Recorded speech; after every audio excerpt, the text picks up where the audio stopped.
بحط $100 معدل تداول يومي في الذهب.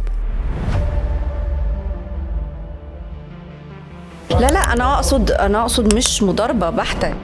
ما هو ده اللي طمع الشركات، والعيوب بتاعت دي ايه الوحش الحلو، فاهم؟ مفيش. يعني عايز اعرف انا كسبت ليه، انا كنت بكسب ليه، وفي نفس الوقت بعدين رجعت اخسر ليه. هو البورصه المصريه حاليا ما فيهوش صح وغلط. ده حقيقي. طب معنى كده ان هو بينسخ منك؟ ما خد بالك انت بتخبط في 99% من الناس دلوقتي. السوق كله كده. او الناس اللي درست وتايهه يلاقوا حاجه تدلهم هم ماشيين، فبدات اخسر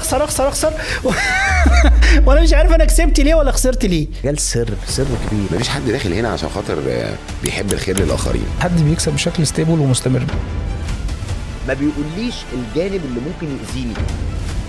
طيب يعني معنى كده انا في منظومه ماليه، المنظومه الماليه ليس لها اي قيود، اللي اذكى هو اللي هيكمل.